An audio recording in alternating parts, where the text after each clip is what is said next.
Assalamualaikum warahmatullahi wabarakatuh. Selamat siang menjelang sore kepada para pemirsa Tribun Sumsel dan Sri Poku TV dimanapun berada. Hari ini kita berjumpa kembali bersama saya Lisma di acara Sumsel Virtual Fest 2021. Kali ini kita mengangkat tema berbisnis dan belanja aman di mal dan penegakan prokes versus hajat hidup pekerja mal. Telah hadir di media virtual kita via Zoom, ada 4 narasumber yang sangat berkompeten untuk membahas persoalan ini dan kita akan mencarikan solusinya bagaimana supaya ke depan prokes kesehatan untuk menjaga COVID-19 ini agar tidak menyebar tetap jalan juga supaya perekonomian masyarakat tetap berjalan. Narasumber pertama kita ada Bapak Kapolres Tabes Palembang, dalam hal ini diwakilkan kepada Kabak Ops Polres Tabes, Bapak AKBP Edi HK. Assalamualaikum Pak Edi. Waalaikumsalam Bu. Ya, selamat bergabung ya Pak. Maaf ini kayaknya masih di jalan Bapak ya. Mudah-mudahan selamat supaya berhenti dulu kali ya Pak ya di jalan. Berhenti dulu. Ya, Oke. Yang kedua ada Pak Sekda Kota Palembang, juga ini diwakilkan kepada Kabak Hukum Pemkot Palembang, Bapak Alan Guneri. Assalamualaikum Pak Alan. Ya, waalaikumsalam warahmatullahi wabarakatuh. Ya, terima kasih juga karena Pak Sekda berhalangan katanya jadi saksi pernikahan ya Pak ya? Ya. Ya, oke. Terima kasih Pak Alan. Kemudian ada Bapak Coing. Pak Coing adalah Ketua Asosiasi Pengelola Pusat Belanja Indonesia atau APPBI Sumatera Selatan. Selamat sore Pak Coing. Selamat sore Bu. Ya. Selamat sore Bang Edi, Bapak Alan. Ya. Sore Pak Coing. Oke, kemudian yang terakhir ada Ibu Dr. Sri Rahayu SEMM. Beliau adalah pengamat ekonomi dan juga dosen Universitas Muhammadiyah Palembang. Assalamualaikum Bu Ayu. Waalaikumsalam Mbak Lisma. Ya, kita berdua ya Mbak ya, paling Pak cantik.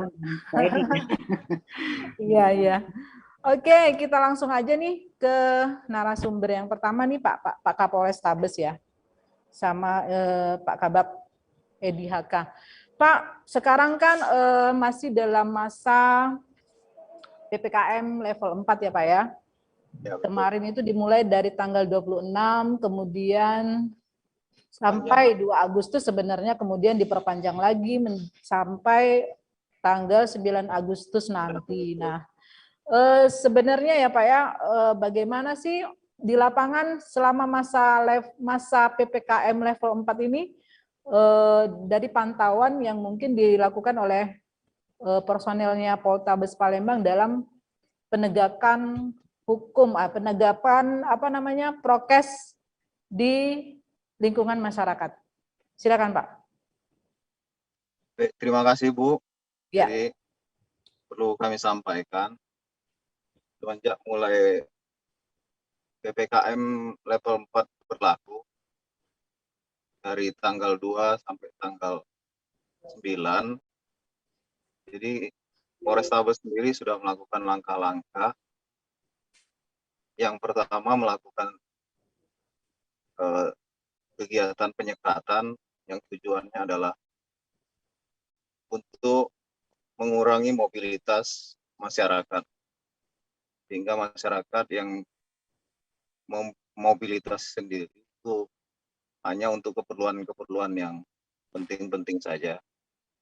Yang kedua, kami tetap melakukan kegiatan-kegiatan sifatnya justisi protokol kesehatan, bekerja bersama-sama dengan Satpol PP maupun rekan kami dari Kodim. Yang ketiga, kegiatan kami melaksanakan kegiatan 3T bersama-sama dengan Dinas Kesehatan maupun melibatkan Babinsa dan Babin Kamtipmas kami. Jadi menurut kami, pantauan kami selama kegiatan PPKM level 4,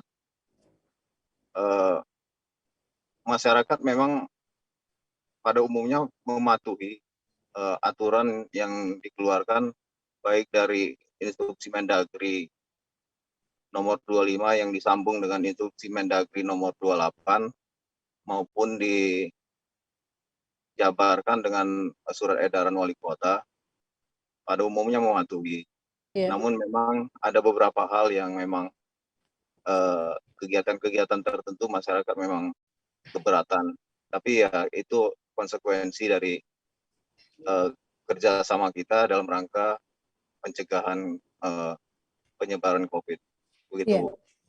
Mungkin ke apa ya Pak? Ada yang tidak mematuhi, yang melanggar itu kira-kira di apa namanya, di kerumunan mana Pak? Mungkin temuan-temuan di lapangan. Apakah mungkin kalau misalnya kafe, terus kemudian restoran, apakah masih ada yang ditemukan melanggar di jam-jam yang sudah ditentukan oleh PPKM level 4 ini Pak? Ada temuan seperti apa? Betul Bu. Jadi memang kalau yang sesuai aturan instruksi Mendagri, memang kalau untuk tempat makan minum yang skala kecil itu batasannya hanya 25%. Iya. Tapi memang kita susah sekali mengatur tempat makan minum yang skala kecil. Mereka memang kecenderungannya melanggar. Tapi kita tidak melakukan tindakan yang merugikan, hanya kita memberikan teguran, mengatur kembali supaya mereka ingat akan protokol kesehatan. Tapi kalau untuk yang tempat makan yang skala besar khususnya ya, mereka cukup mematuhi aturan yang ada. Mereka hanya menyediakan tidak menyediakan makan di tempat, hanya take away. Iya. Oke. Makasih ya Pak ya, nanti kita sambung lagi. Kita ke Pak Alan Guneri Pak. Iya. Iya. Baik. Kemarin sebenarnya yang kita ini sebenarnya udah PPKM itu dari tanggal 14 ya, seingat saya 14 Juli sampai tanggal 20 ya, saya ingatnya itu untuk PPKM mikro ya Pak ya. Kemudian ada PPKM level 4 dari tanggal 26 sampai tanggal 2, kemudian ini diperpanjang sampai tanggal 9. Nah, seperti apa sih Pak pertimbangannya? Kemudian kita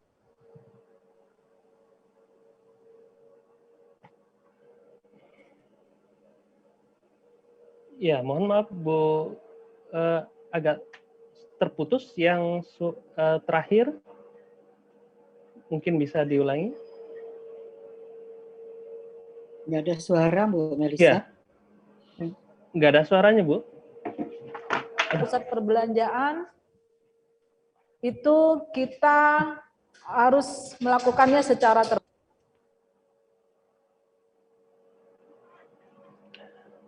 Iya, hilang lagi suaranya. Hilang lagi. Oke, ini udah ada Pak suaranya? Iya, suaranya baru ada. Ya mungkin ini saya ulangi Pak pertanyaannya, apa pertimbangan pemerintah Kota Palembang melakukan pembatasan-pembatasan hingga kemudian diperpanjang sampai tanggal 9 Agustus ya Pak ya? Dan evaluasinya selama ini seperti apa? Mungkin Pemkot Palembang sudah melakukan pemantauan seperti yang dilakukan oleh Polrestabes. Silakan Pak. Iya, baik. Terima kasih Bu. Sebelumnya kami menyampaikan permohonan maaf dari Bapak Sekda karena kondisi beliau menugaskan saya untuk kemudian hadir dan memberikan informasi di kegiatan pada sore hari ini. Terkait dengan surat edaran wali kota yang mungkin sudah kita ketahui bersama, terakhir surat edaran 31 PPKM ini kita lanjutkan mulai tanggal 3 Agustus sampai dengan tanggal 9 Agustus. Bahwa surat edaran wali kota ini tentunya tidak serta-merta hadir begitu saja. Tetapi bila disimak dari isinya, memang surat edaran ini turunan dari instruksi Menteri Dalam Negeri gitu. Nah, terkait dengan kebijakan khususnya topik pada sore hari ini adalah kaitannya dengan pemberlakuan pembatasan pengoperasionalan kegiatan di mall itu memang berlaku sejak 2 minggu terakhir ini. Ya, 2 minggu. Jadi berdasarkan Inmendagri 28 yang saat ini berlaku sampai tanggal 9 Agustus dengan Inmendagri 25 tahun 2021 yang dari tanggal 26 Juli sampai dengan 2 Agustus. Ya. Tentunya hal ini sangat berat bagi kita semua gitu, bahwa penanganan COVID ini memang harus berjalan beriringan dengan jalannya baik sosial maupun perekonomian. Tapi tentunya ketentuan ini tidak bisa kita secara parsial mengambil tindakan. Ini juga sudah merupakan instruksi dari pemerintah pusat bahwa terkait dengan pelaksanaan kegiatan di mall saat ini untuk ditutup sementara, tetapi bukan ditutup keseluruhan, terkait dengan beberapa kegiatan seperti supermarket, kemudian swalayan, toko obat, itu tetap dapat beroperasional dengan beberapa ketentuan, misalnya operasionalnya sampai jam 5, jadi jam 8 mohon maaf. Sedangkan untuk kegiatan apotek itu bisa 24 jam. Nah, mall hanya membuka akses terhadap kegiatan hal tersebut. Nah, tentunya hal ini pasti sebagaimana disampaikan Pak Edi tadi, kita juga sama-sama berat gitu. Jadi penanganan kesehatan ini apabila kita simak apa yang disampaikan oleh Bapak Presiden maupun Bapak Menteri, terkait dengan penanganan COVID ini menjadi dilema semua pihak itu, khususnya pemerintah. Tetapi tentunya sinergi kita bersama berusaha untuk dapat segera menyelesaikan pandemi COVID ini. Nah, kebijakan-kebijakan terkait dengan kedepannya, ini kita juga melihat bahwa kondisi ini biasanya Inmendagri sebelumnya itu per 2 minggu. Nah, ini dilihat kalau tren instruksi Mendagri yang dikeluarkan oleh pusat itu trennya per 1 minggu. Nah, ini juga melihat pemerintah tidak berkeinginan ini berlangsung lama, tetapi ketika trennya nanti melandai dan tingkat kedaruratannya itu sudah baik, tentunya ini akan segera disesuaikan agar ekonomi juga tetap berjalan bersama-sama. Mungkin itu. Oke, jadi memang ada perubahan ya Pak ya, yang selama ini per 2 minggu ya, ini kayaknya per 1 minggu dilihat lagi begitu ya? Iya. Iya. Oke, kita ke Pak Coing nih. Halo Pak Coing sampai nggak bisa senyum nih kayaknya. Jujur speechless. Ya, Bang Edi juga udah tahu lah. Kita udah sering koordinasi juga. Iya Pak. Ya, jadi gini Pak. Jadi kan ini udah hampir sebulan lah ya Pak ya. Mungkin kita dari tanggal 14, sebelum-sebelumnya juga ya mungkin setahun setengah ini ya Pak.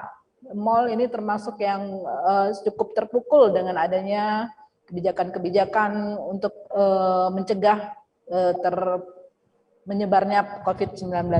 Nah, ini kan mall ini selalu menjadi bulan-bulanan ketika angka penderita COVID naik. Kemudian salah satu yang disalahin adalah pengusaha mall. Dikit-dikit mall, begitu ya Pak ya?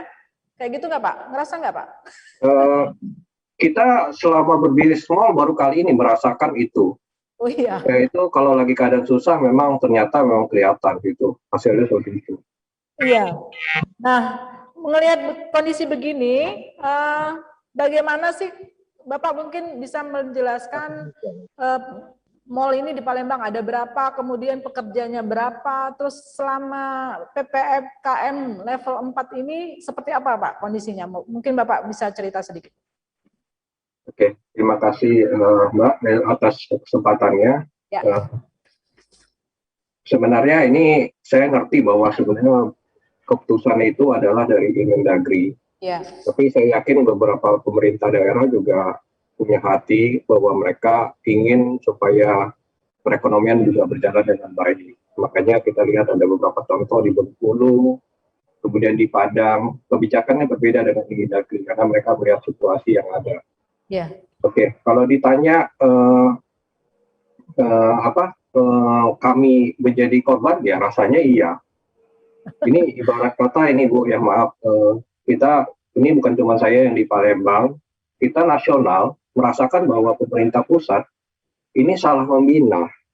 Salah membinanya adalah kita ibaratkan bahwa kalau pemerintah pusat itu adalah kepala sekolah atau guru, ya ini yang anak baiknya selalu yang jadi korban. Kenapa saya bilang begitu? Di pusat belanja itu dari tahun 2020 protokol 5M-nya dijalankan dengan sangat ketat. Kenapa yang melakukan hal yang terbaik malah yang ditutup? Kita tahu benar bahwa kita lihat di lapangan siapa sih, maksudnya protokol yang di luar sana bagaimana? Apakah mereka konsisten? Nah, itu satu ya. Kemudian kalau kita bilang bahwa ada pelonggaran UMKM, makanan bisa restoran kecil bisa makan di tempat 20 menit, 25%. Siapa yang kontrol?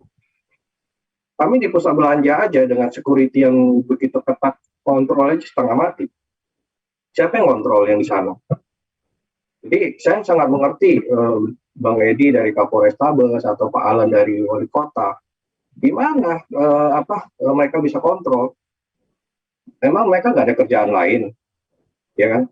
Apakah hanya ngurusin prokes? Jadi kalau menurut saya ini kebijakannya sudah salah dari awal. Padahal kita tahu persis bagaimana mengendalikan COVID ini. Salah satunya adalah 5M, yang kedua adalah vaksin. Kok itu nggak diurusin? Kok sibuk? Malah kita akhirnya menjadikan beberapa usaha jadi korban. Ya mungkin kalau ditanya berapa mall yang ada di Palembang, kita total ada 6 mall di Palembang, itu yang terdaftar dari asosiasi. Itu berapa orang yang terlibat di dalamnya, ada 20.000. Kalau kita kali 2 aja dengan keluarga mereka, itu total 40.000 terdampak. 20.000 karyawan plus anggota keluarga. Iya, anggapnya kali 2, itu 40.000. Iya. Jadi jujur kita ini udah speechless. Seluruh Indonesia speechless. Jadi tadi saya bicara di asosiasi di pusat juga. Mereka menyatakan bahwa perasaan yang sama. Saya ada di grup mall-mall yang ada di seluruh Indonesia. Mereka merasakan hal yang sama. Gitu. Jadi kalau dikatakan seperti itu, ya kita susah bicara. Demikian, Mbak. Oke. Ya. Lalu Pak, itu kan ada pembatasan yang saat ini ditutup 24 jam ya Pak, tak kecuali untuk yang esensial ya Pak ya. Nah, apakah ini juga efektif Pak? Maksudnya apakah efektif? Suaranya nggak keluar, Mbak.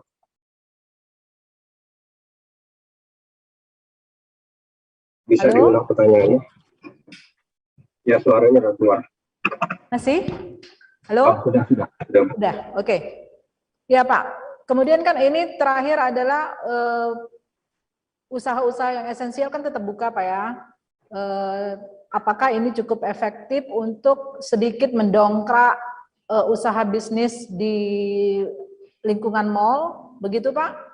Kami sampaikan tidak, karena kenapa? Esensial itu hanya 1% dari total tenan ada di mall. Kemudian kalau kita bilang lagi, ini tenan F&B bisa take away. Berapa sih omsetnya mereka? Ini saya buka aja. Beberapa tenan kami terpaksa jualan di luar untuk buka take and drive. Saya tanya mereka, kenapa kamu mau panas-panasan di luar sana untuk bisa jualan? Jawab mereka apa? Pak, kami harus jualan supaya toko kami nggak ditutup. Kalau toko kami ditutup, kami kehilangan pekerjaan.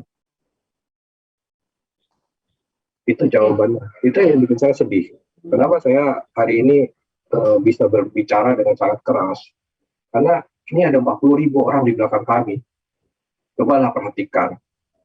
Ya mungkin Pak Alan, saya nggak minta bahwa ini ya, cuman mungkin coba dipikirkan. disampaikan ke pemerintah. Kami ini ibarat, ini bisa katakan anak baik. Kenapa diperlakukan seperti ini? Kenapa yang tidak melakukan protokol malah diberikan pelonggaran? Saya pikir ini udah kebalik aturannya. Ini sudah kebalik. Oke. Mungkin sabar ya Pak ya, 2 hari lagi, 3 hari lagi. Ya. Gini Bu, kalau Ya. ngomong 2-3 hari lagi, mall itu bukan sumber. Loh, mereka melakukan protokol. Jadi kalau bicara nanti pelakunya, misalnya kita bilang masyarakat yang tidak sadar prokes, terus naik lagi, padahal mallnya udah ditutup. Apakah salah mall? Tidak, dari awal tidak. Jadi kalau dibilang sabar 2 hari, 3 hari lagi, kami udah speechless. Udah nggak bisa ngomong apa-apa lagi. Ya. Karena kebijakannya sudah salah dari awal. Oke. Mungkin bisa jadi catatan ya, mungkin setelah level 4 nanti apa yang perlu dilakukan oleh pemerintah dalam hal supaya tetap menjaga perekonomian tetap jalan ya Pak ya. Oke, ya kalau kita lihat selama ini memang kalau saya lihat ya Pak ya, saya kan sering ke mall karena rumah saya di Pelaju, jadi seringnya ke mall OP Mall. Jadi memang satu pintu dengan mencek suhu, terus cuci tangan sebelum masuk. Jadi memang sepertinya aman lah insya Allah ya untuk belanja di mall. Nah, mungkin ke Bu Ayu nih, Bu Ayu. Bu Ayu mungkin udah menyimak ya Bu ya dari Pak Kapolres, Pak Edi, terus juga Pak Alan, kemudian curahan hatinya Pak Coing. Bu Ayu melihat ini seperti apa Bu? Kemudian apakah memang hajat hidup pekerja mall ini sangat terpuruk sampai kemudian ada yang harus PHK, kemudian tempat kerjanya harus gulung tikar. Ibu mungkin bisa punya data, bisa mengungkapkan itu. Silakan Ibu. Terima kasih. Assalamualaikum warahmatullahi wabarakatuh. Waalaikumsalam. Saya pertama-tama mohon Pak Alan nanti disampaikan apa yang kita bahas di webinar ini ke Pak Sekda atau ke pemerintah terkait ya. Karena begini, saat ini deflasi kita ini sebesar 0,01% sudah ya. Artinya deflasi apa? Terjadi kelebihan permintaan gitu. Tidak ada permintaan, kelebihan penawaran, jadi tidak ada permintaan. Dan itu disumbang oleh apa? Dari kelompok makanan, perumahan, dan kebutuhan informasi. Itu kalau kita bicara secara angka. Nah, kemarin dalam 1 minggu ini saya mendengar keluhan dari beberapa tenan, itu terjadi bergening antara tenan dengan tenaga kerja. Apakah Anda bersedia kita bayar 10-30% atau kami berhentikan? Ya, jadi karena mereka untuk hanya bekerja bulan ini hanya 1 bulan. Jadi kalau mereka hanya dibayar untuk 1 minggu, artinya mereka hanya menerima sekitar Rp500. Berarti ini nanti akan menyumbang angka kemiskinan akhir periode tahun 2021. Bulan ini nanti akan menyumbang data terbesar untuk angka kemiskinan. Kalau saat ini kan tahun kemarin di bulan yang sama itu 9,8% tingkat kemiskinan kita. Dengan pendapatan masyarakat itu Rp548.563 per bulan. Sudah terpulang. Jadi ini harus diingat ya. Meskipun sekarang ini dijalankan kebijakan ini, nanti akan timbul kesalahan baru, yaitu bagaimana mengatasi angka kemiskinan di akhir 2021. Nah, kembali saya kepada mall ya. Kenapa mall yang selalu menjadi titik fokus untuk pelaksanaan PPKM seperti ini? Kenapa enggak di pasar pasar tradisional? Saya tiap hari keliling, Pak. Tiap hari keliling. Saya lihat di pasar itu, di pasar tradisional tidak ada protokol kesehatan, dan di rumah-rumah kafe-kafe kecil, restoran kecil semua buka dan bertumpuk. Seperti tadi aja sepanjang Jalan Demang, saya lihat orang ngantri makan gado-gado ya, dengan tidak ada prokes sama sekali, ngobrol sehadap-hadapan. Sementara di mall tidak terjadi, dan rata-rata orang ke mall itu orang yang sehat seperti itu. Ya, apalagi dengan prokes yang ketat. Di awal-awal saya tahu persis OPI itu kalau terpantau si pengunjung mall itu suhunya tinggi, itu disuruh pulang oleh pengelola mallnya. Jadi kan saya rasa dari dulu mall itu aman kalau untuk kita berbelanja, karena tidak ada desak-mendesak, tidak ada seperti bersenggol-senggolan badan, tidak ada. Ini benar-benar keluhan Pak dari UMKM, sudah sangat menangis mereka ini ya, karena untuk menggaji pegawai saja sudah mereka tidak bisa. Jadi tolong betul nanti sampaikan ke Pak Sekda atau Pak Wali Kota supaya jangan misalnya bukan soal diperpanjang lagi, stoplah mungkin ya. Karena mall ini juga sebenarnya dari salah satu objek wisata yang membuat kita juga menjadi hidup. Sekarang ini ada tiga kelompok masyarakat, Pak. Yang pertama memang dia patuh terhadap aturan, ini yang tidak keluar. Yang kedua memang dia takut untuk keluar dari rumah. Dan yang ketiga, karena memang dia tidak berani pelanggar aturan itu. Jadi tambah banyak alasan orang tidak ke mall ya. Tapi kayak kemarin contohnya ada keperluan calon PNS itu harus presentasi dengan menggunakan baju warna coklat kalau nggak salah sama warna putih. Nah, kemana kita harus beli kalau mall tutup ya? Bingung sampai hari itu belum beli bajunya gitu. Jadi menunggukan tanggal 9, begitu nanti mall-mall dibuka mungkin kita langsung ke mall, karena itu tadi Pak, coba dipikirkan lagi strategi yang lain. Kalau saya itu lebih kepada coba pasar-pasar tradisional. Saya mendengar minggu lalu ada yang pingsan, beberapa orang di pasar 16 ya. Itu indikasinya COVID. Nah, tapi di mall belum pernah saya dengar ada yang meninggal, ada yang pingsan di mall kayak gitu. Jadi tolong bilang ke Pak Ratu Dewa agar dipikirkan kembali bahwa ada 20.000 karyawan ya, Mall Palembang ini di 6 mall ini, dan kalau kita hitung keluarganya juga seperti itu. Dan hari ini kita sudah boleh bersenang hati ya. Saya telepon pagi tadi beberapa rumah sakit, bor itu bed occupancy rate-nya sudah turun 75. Dan Dinkes mengharapkan itu di bawah 60. Di bawah 60. Iya. Ya? Iya. Mungkin itu. Iya. Oke. Jadi memang mall ini kan tempat berbagai bisnis ya Bu ya. Ada fashion, UMKM dan sebagainya yang harus kemudian saat ini terpuruk karena kebijakan seperti ini. Oke, ke Pak Alan nih, mungkin bisa feedback dari Ibu Ayu tadi, boleh? Silakan Ya. tanggapannya, Pak. Ya, baik. Terima kasih Bu Ayu, Pak Coing. Tentu ini meramu atau menyusun sebuah kebijakan pada saat ini dalam rangka penanganan pandemi. Ini bukan hanya pemerintah personal, dalam hal ini Bapak Wali Kota atau Bapak Sekda sendiri, tapi tentunya dalam satu kesatuan satuan tugas Satgas COVID. Di sini juga kita terdiri dari unsur Pak Kapolres, Pak Dandim, Pak Kajari, dari Kabinda gitu, dan juga unsur-unsur dari DPRD Kota Palembang. Nah, memang dalam pembahasan ini tentunya sangat berat bagi pemerintah kota. Kita ingin semua dapat berjalan beriringan, penanganan pandemi bisa berjalan efektif, juga ekonomi tetap berjalan dengan lancar. Nah, tetapi kita tentu tidak bisa juga selaku pemerintah kota tidak bisa menafikan bahwa ada instruksi dari pemerintah pusat yang mengikat kepada seluruh jajaran di bawah gitu.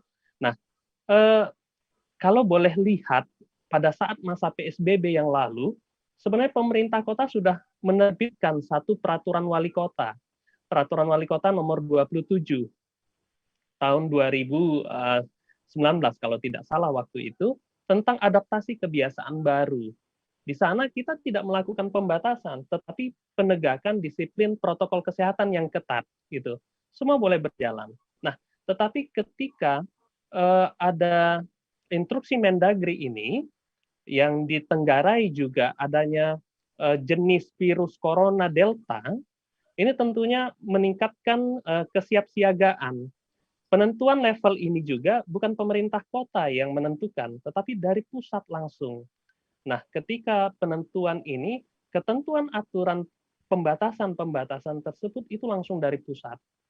Nah, ini yang perlu dipahami secara bersama, bahwa tadi informasi dari Bu Ayu sangat menggembirakan bagi kita semua gitu.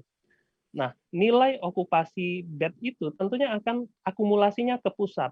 Kita berharap semua bahwa setiap momentum per minggu ini, Kota Palembang ini dapat meningkatkan positifnya gitu. Dari level maksudnya itu penurunan angka penyebaran gitu ya. Dalam rangka penanganan COVID ini sudah baik dan bisa nanti menurunkan level kita dari level 4 ke level 3 gitu sehingga terkait dengan pembatasan-pembatasan ini dapat terjadi pelonggaran dan baik untuk kita semua gitu. Nah, tentunya apapun masukan yang disampaikan tadi baik dari Pak Choing, tentunya dari Bu Ayu maupun dari unsur-unsur lain ini akan menjadi bahan dalam satuan tugas COVID Kota Palembang untuk menjadikan pertimbangan-pertimbangan dalam pelaksanaan kegiatan-kegiatan dalam rangka penanganan COVID di Kota Palembang tentunya. Itu mungkin Oke, Pak Alan, boleh saya tanya nggak? Ini kan akan berakhir 9 Agustus ya Pak, insya Allah kalau tidak ada perpanjangan lagi ya. Ada apa maksudnya langkah-langkah yang sudah dirancang seperti apa setelah 9 Agustus gitu Pak? Untuk peraturan pasca PPKM level 4. Iya, setiap tanggal 9 Agustus nanti, ataupun pada masa 1 hari terakhir sebelum itu berakhir, semua kita gitu menunggu semua. Menunggu pidato Pak Presiden ataupun instruksi dari pusat gitu. Apa sih status kota kita gitu ya. Harapannya kita apa yang telah dilakukan semua unsur ini baik dari kepolisian Kota Palembang, dari unsur TNI maupun dari teman-teman semua dalam rangka menekan kasus pandemi ini bisa berhasil gitu. Jadi sebuah kebahagiaan bagi kita semua gitu kalau level kita turun gitu. Sehingga pemerintah kota juga tidak berat gitu menghadapi dan membuka semua usaha bisa berjalan gitu ya. Nah, tetapi mari kita berdoa bersama gitu dengan usaha yang telah kita lakukan dan penanganan pandemi ini mohon dapat disampaikan bahwa bukan hanya unsur pemerintah kota gitu, bukan hanya unsur kepolisian, TNI gitu yang sebagai aparat yang harus menertibkan, tetapi kita berharap juga unsur masyarakat, dari unsur akademisi gitu, dari unsur swasta dapat bersama-sama saling mengingatkan minimal itu memakai masker gitu ya. Nah, kalau bukan kita, kemudian siapa lagi? Gitu. Itu yang perlu kita cermati bersama gitu. Nah, berharap nanti di tanggal 9 Agustus hasilnya dapat kita ketahui bersama nanti dari pidato Bapak Presiden. Tentunya apakah beberapa kota dilanjutkan perpanjangan PPKM-nya atau bagaimana kebijakannya. Tentunya secara spesifik kita berharap semua, khusus Kota Palembang maupun juga kota-kota di daerah yang lain, ini semakin dapat menjadi baik dan berkurang levelnya dari 4 mungkin menjadi 3 dan semua unsur-unsur dalam aktivitas baik ekonomi, sosial dapat berjalan seperti sedia kala. Gitu. Oke, ya terima kasih Pak Alan. Kembali ke Pak Choing nih, mungkin ada tanggapan Pak Choing dan apakah mungkin harapannya di tanggal 9 itu seperti apa setelah tanggal 9 dan bagaimana kita untuk kembali ke masa-masa yang normal yang bisa membangkitkan baik pebisnisnya juga bagi warga yang ingin berbelanja di mal gitu Pak. Silakan. Terima kasih atas pertanyaannya. Kalau ditanya harapan kami apa? Ya tentu kami berharap bahwa kami bisa beroperasi dengan normal. Ya, karena begitu banyak orang yang sudah menunggu itu dan kita bisa sampaikan bahwa mereka sudah sangat susah. Ya. Terus poin kedua, harapan kami vaksinasilah lebih banyak, lebih cepat. Karena itu kuncinya. Karena jujur baru kali ini kami merasakan bahwa pusat belanja selalu yang menjadi kambing hitam. Coba lihat mungkin. Ya, jadi sampai kapanpun kalau ini kita bilang bahwa nggak ada vaksinasi, terus peraturan kayak gini, mau PPKM level ke berapapun, sampai ke tahun kapanpun, ini nggak akan berubah. Karena kenapa? Prokesnya orang nggak sadar. Ya, di luar sana mobilitasnya sangat tinggi. Kita bilang PPKM level 4, tapi di jalanan begitu ramai. Jadi ya saya ngerti Pak Alan, mungkin di sini Polrestabes juga menjalankan pemerintah dari perintah dari Mendagri. Cuman mungkin harus disadari lah bahwa sebenarnya pelaksanaan kita di lapangan juga maksudnya prokes-prokes itu belum ketat. Mereka tidak sadar. Yang capek memang dari pemerintah, dari Satpol PP-nya, kemudian Bang Edi dari Polrestabes menertibkan. Makanya tadi saya bilang, memang nggak ada kerjaan lain. Kerjaan mereka banyak luar biasa. Masyarakatnya aja nggak sadar. Ya, jadi apa yang kami harapkan, mal bisa buka, vaksin dapat lebih cepat. Kemudian ya tentu Pak Alan sebenarnya dari pemerintah kota bisa membantu kami di pusat belanja yang sudah sangat sekarat ini, kita bisa katakan. Pajak mungkin dari PBB, mungkin dari pajak restoran, pajak reklame, pajak parkir, itu sama sekali dari tahun lalu, dari 2020 kami tidak diberikan kemudahan. Padahal kami ini bisnis, pengelola itu menjadi tulang punggung dari tenan. Kita buka aja, kalau tenan ini kita nggak berikan relaksasi dari tahun lalu, itu udah banyak yang bangkrut. Jadi ujung-ujungnya muaranya ke kami. Nah kami jujur, kami udah nggak begitu kuat lagi. Karena kenapa? Dari tahun lalu kami harus mensubsidi. Itu ya, tenan-tenan kosong sampai udah berapa persen Pak? Rata-rata? Kita bilang di Palembang sih nggak begitu banyak. Karena kenapa? Kalau DKI itu 30%. Kalau di Palembang paling 5%. Nah memang ya aturan-aturan yang dilakukan sebelumnya cukup baik lah, sangat baik lah. Ya, kita mengapresiasi itu. Hanya saja mungkin kali ini jauh menurut saya apa yang dilakukan itu jauh lebih parah daripada tahun lalu. Nah, tahun lalu kami masih punya pundi-pundi yang kami bisa buat untuk bertahan. Tapi kali ini udah nggak bisa. Jadi udah benar-benar sekarat gitu Pak ya? Ya benar-benar sudah sekarat. Ya, jadi kayak kita minta tolong 3 hal itulah. Iya, oke Pak. Satu lagi, mungkin ini sebagai masukan aja. Saya nggak tahu apakah memang bornya tinggi di Palembang itu banyak dari luar kota yang datang di sini dan dicatat di sini. Ya kalau iya, ya sampai kapanpun bor kita akan tinggi. Itu jadi satu pertimbangan.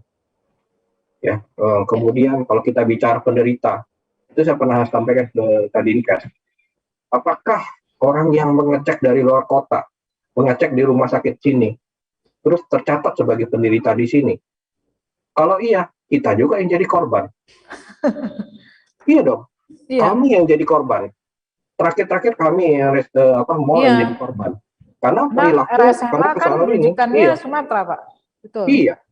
Jadi kalau kita sampaikan seperti itu, ya kami suruh sabar sampai kapan? Ya, mungkin perlu data yang lebih detail gitu ya Pak ya. Itu cobalah dipertimbangkan. Kita nih menyelamatkan berapa banyak orang, di kami 40.000 loh. Itu bisa nggak mati karena COVID, tapi bisa mati karena kelaparan. Betul. Kemarin ada kebijakan Pak, saya kebetulan mengeditnya. Jadi ada bebas pajak sewa yang baru disewa pajak untuk di mall ya, di pertokoan. Kemudian juga ada kebijakan subsidi bagi karyawan dengan penghasilan di bawah 3 juta. Nah itu apakah udah terrealisasi Pak sejauh ini Pak? Di lingkungan karyawan mall gitu? Kita berterima kasih pemerintah pusat membuat kebijakan itu. Tapi asal kita tahu aja, dengan kondisi mall ditutup ini, mana ada pajak sewa? Mana ada sewa kami berikan kepada tenan? Ya. Jadi pajak apa yang mau dipungut? Nggak ada sebenarnya. Jadi sebenarnya aturannya ya cukup baik, tapi tidak terlalu membantu. Ya. Kemudian kalau ditanya mengenai BLT, ya kita nggak tahu lah ya itu. Cuman balik lagi, itu kan terdata. Ya, yang Kita lihat banyak. sudah terdata di BPJS Ketenagakerjaan. Iya, Ya. itu kan kalau kita bilang UMKM yang ada di mall, itu kan rata-rata adalah pekerja informal. Nggak di cover BPJS Ketenagakerjaan. Iya. Ya. Tidak tercatat di BPJS. Terus bantu apa? Ini sebenarnya nggak membantu juga. Jadi cara satu-satunya membantu adalah biarkan bisnis dan kesehatan berjalan beriringan. Lakukan prokes dengan benar. Yang tidak melakukan prokesnya, yang anak nakal, itu dihukum. Anak baik, jangan disuruh sabar, berkorban. Itu yang paling penting. Oke, ya biarkan berjalan beriringan ya Pak ya, itu Iya. poin ya. Ini kita udah dapat banyak masukan di grup-grup yang ada. Mereka mengatakan bahwa PPKM ini percuma. Kenapa? Akarnya nggak diselesaikan. Akhirnya bikin kebijakan ini, kebijakan itu yang membunuh semua orang. Bisa mematikan usaha. Oke. Tolong jangan dilihat, ini jangan dilihat bahwa kami ini pengusaha. Tolonglah lihat 40.000 itu yang mencari makan di situ. Ya. Oke. Mungkin kita bergeser ke Pak Edi. Pak Edi masih stay tune. Ya, Pak, mungkin tadi pertanyaannya gini Pak, benar nggak sih Pak kalau di pasar tradisional, kemudian di ini agak kesulitan kita melakukan penegakan prokes ini Pak? Kan kalau di mall tuh udah dari security, udah pakai suhu. Nah, ini seperti apa sih Pak penegakan untuk ya supaya sama rasa aja nih Pak antara pasar modern dengan pasar tradisional. Gimana Pak? Baik, terima kasih Bu. Ya. Perlu kami jelaskan bahwa untuk di pasar tradisional kami juga sudah membuat posko PPKM pasar. Jadi kami melibatkan PD pasar, personil kami dari Polrestabes maupun dari Kodim untuk fokus kita memberikan pembelajaran kepada masyarakat terkait protokol kesehatan di pasar. Itu sudah berjalan semenjak PPKM level 4 karena kami memandang PPKM level 4 tidak lagi fokus ke mall karena mall juga sudah operasionalnya juga tidak ada, jadi kita bergeser ke pasar kemarin. Jadi itulah kami sudah membuat posko PPKM. Pada saat masyarakat ramai berbelanja di pasar tradisional, di sanalah kita mulai mainkan peran kita sebagai pengawas protokol kesehatan, kegiatan pembagian masker maupun pengaturan protokol kesehatan lainnya kita mainkan di situ. Begitu, Bu. Iya, oke Pak. Bu, saya ke Ibu Ayu. Bu Ayu nih ada pertanyaan dari YouTuber nih. Tapi mungkin bisa Ibu bantu jawab ya Ibu ya. PPKM level 4 apa lebih gawat dari PPKM darurat? Bu, tapi sebenarnya PPKM level 4 adalah nama lain dari darurat ya Bu ya. Kemarin kan ada masukan. Silakan Bu, boleh dijelaskan. Mungkin kalau ada Ibu juga mau bertanya ke narasumber lain, boleh Bu. Iya, makasih. Sebelum saya jawab pertanyaan itu, saya menanggapi sedikit apa yang disampaikan Pak Alan ya. Kita paham Pak Alan bahwa kebijakan yang kita laksanakan ini adalah kebijakan turunan dari atas. Ya. Namun kemarin beberapa pengelola mal itu memang seperti yang disampaikan Pak Coing tadi adalah kebijakan misalnya seperti adanya stimulus pada pajak parkir, PBB, pajak restoran, listrik, dan PDAM. Karena mal itu buka dengan kondisi sekarang, dengan buka seperti biasa, itu biaya operasionalnya sama saja. Eskalator harus tetap hidup, lift harus tetap hidup. Kalau jadi biaya listriknya tetap, itu keluhan dari teman-teman pengelola ya. Mungkin tadi mungkin Pak Coing tadi kan udah ngomong seperti itu. Yang kedua, tenan-tenan itu turun 8% kata teman-teman di di mall ya. Jadi tenan itu turun 8%. Nah, kebijakan kemarin yang diberikan oleh pemerintah itu untuk tenan, bukan untuk pengelola mall. Jadi belum terasa ini di mallnya. Nah, ke depan karena ada juga sih UMKM kemarin yang ngomong bahwa kebijakan yang dilaksanakan sekarang ini kan apa bedanya dengan kebijaksanaan PSBB tahun lalu. Nah, artinya kita tuh harus sudah hidup pada kondisi normal baru. Nah, itu saja mestinya yang kita terapkan. Dan mall ini sudah sangat menerapkan menurut saya ya. Mungkin kalau ada nanti 9 Agustus akan diperpanjang lagi, mungkin ada strategi di mall itu, mungkin ada alat nih.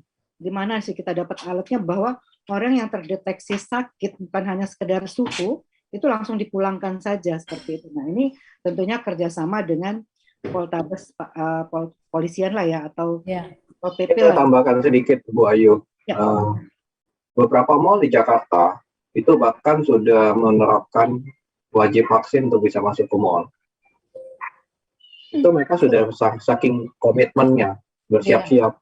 Teman, pertanyaannya, kembali lagi, sudah sedemikian baiknya menjadi anak baik, apakah ada jaminan mall nggak ditutup? Itu jadi satu pertanyaan. Apakah pemerintah tidak yakin bahwa orang yang divaksin itu aman? Nah, itu belum ada yang menjawab pertanyaan itu. Ya, nah mungkin Kami siap di Palembang untuk jalankan. Iya, kita terapkan Pak Alan ke depan ini bahwa sektor usaha yang boleh tetap buka itu ada dengan catatan bahwa semua karyawannya sudah divaksin, baik itu vaksin tahap 1 dan tahap 2 gitu ya. Jadi itu menjadi syarat saja gitu. Oh, jadi kalau ini usaha ini, sektor ini belum vaksin karyawannya, dia tidak boleh. Jadi tidak semuanya langsung ditutup gitu ya. Jadi solusi di luar kebijakan turunan tadi ya Bu ya, harus ada semacam inovatif lah gitu ya Pak Bu ya, dari Pemkot Palembang. Ya, begitu. Kami di asosiasi berani men-challenge itu Pak Alan. Ya, kalau berani Bapak mengeluarkan bahwa ini ada kebijakan, kami bikin kebijakan itu. Kami ikut dengan Jakarta. Semua pengunjung yang mau masuk mall itu vaksin. Kalau perlu bikin posko vaksin di mall. Betul. Oke. Tapi ini balik lagi, bisa digaranti nggak? Bisa menjadi catatan ya buat Pak Alan. Iya. Karena ini menyangkut 40.000 hajat hidup pekerja di mall dan juga masyarakat nih juga Pak kangen nih Pak mau ke mall. Iya, saya juga kangen gitu ya. Oke. Nah, tadi mungkin untuk YouTuber yang bertanya apa beda PPKM darurat dan PPKM level 4 itu tadi sebenarnya beda nama aja karena kita nih pokoknya ini sudah akrab, tahu-tahu diganti. Jadi sama tuh. Cuma ini memang ada penggantian istilah aja. PPKM darurat kayaknya pemerintah nih nggak mau diomongin darurat, jadi jangan ngomongnya level 4 gitu. Sama ya. Oke ya, YouTuber yang lagi nonton. Oke, mungkin ini statement close dari masing-masing narasumber, mungkin dimulai dari Pak Alan. Silakan Pak Alan. Terima kasih. Jadi apa yang disampaikan Bu Ayu, Pak Choing tadi, khususnya ada beberapa kewenangan yang memang menjadi kewenangan pusat yang tentunya kita harus melaksanakan. Tetapi ada juga kewenangan yang menjadi bagian dari pemerintah daerah, sama seperti tadi, terkait dengan beberapa kebijakan mungkin dalam hal pelunakan ya, dalam rangka mungkin pemberian keringanan dalam hal pajak. Nah, tentunya ini akan kami sampaikan kepada pimpinan untuk dapat menjadi kebijakan. Baik, tentunya ini menjadi masukan yang sangat berarti bagi kami.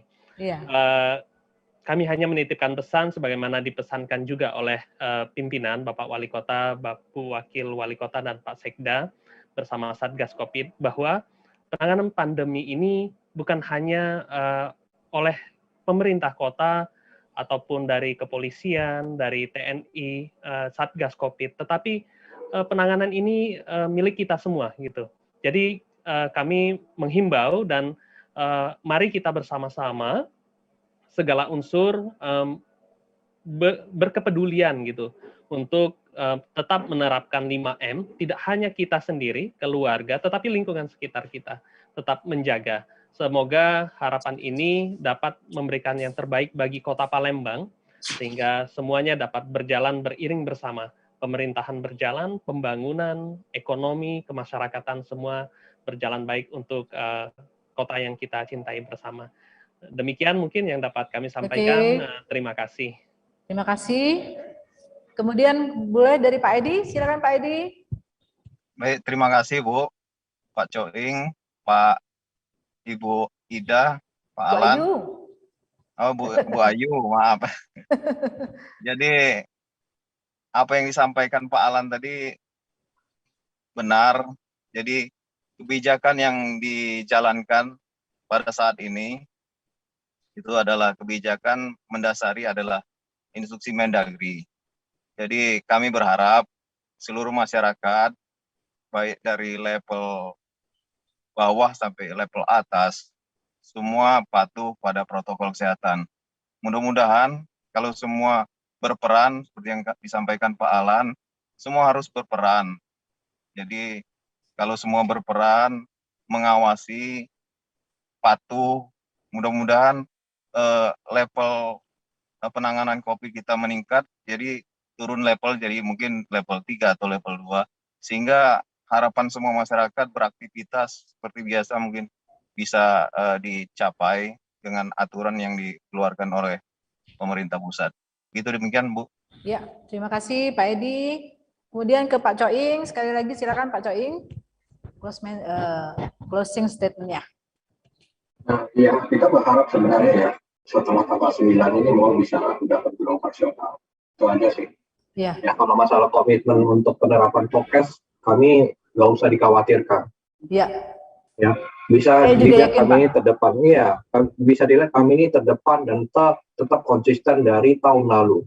Ya. Ada bisnis, saya rasa yang bisnis konsisten untuk penerapan prokes di Indonesia cuma 2 sekarang ini, rumah sakit dan mall. Iya. Coba dilihat yang lain. Ya, jadi saya nggak mau menuduh yang lain-lain, cuman maksudnya tolonglah jangan kami jadi korban. Iya. Ya, semoga itu aja. Ini kita didengar Mendagri ya, Mendagri dan pemerintah pusat juga langkah-langkah yang selalu diambil oleh APPBI pusat juga cukup kenceng Pak. Semoga saja. Oke, silakan ke Bu Ayu Bu, silakan Bu. Baik, saya mau pesannya kepada YouTuber yang menyaksikan acara ini bahwa kita ini tetap hidup dalam kondisi normal baru. Ya. Kita tetap belum tahu kapan selesainya COVID ini, maka kita tetap harus menerapkan hidup normal baru. Mau istilah apapun, PPKM itu darurat, mau istilah level 1, 2, 3, 4, pasti kita harus menerapkan itu. Nah, yang kedua, usul saya atau saran saya tadi sepakat dengan Pak Coing supaya sektor usaha itu tetap buka dengan catatan mereka menunjukkan bahwa semua karyawannya sudah divaksin. Yeah. Demikian juga pengunjung mal tidak hanya prokes, tapi juga menunjukkan kartu vaksinnya. Dan anak-anak YouTuber, tolong bahwa kita kemarin sudah senang di periode pertama bahwa kita sudah sadar apa makna cuci tangan, apa makna kita bermasker, apa makna kita menjaga jarak, itu kita kaitkan dengan agama kita sudah benar ajarannya seperti itu. Jadi tolonglah anak-anak YouTuber ya lewat YouTube ini sebarkan kebaikan dan tetap patuhi prokes dan yang belum vaksin segera divaksin. Mungkin itu saja. Terima kasih Mbak Melissa. Ya. Terima kasih kepada semua narasumber. Pak Alan jangan lupa sampaikan dengan Pak Sekda. Ini pesan-pesan dari Pak Coing dan semua masukan-masukan dari Ibu Ayu sangat bagus. Kemudian juga kepada Pak Edi, salam buat Pak Irfan, Prawira. Semoga kita sama-sama punya peran ya tadi ya, punya peran untuk saling menjaga dan supaya kita berdoa selalu supaya COVID ini segera berlalu. Terima kasih sekali lagi. Assalamualaikum warahmatullahi wabarakatuh. Waalaikumsalam warahmatullahi wabarakatuh.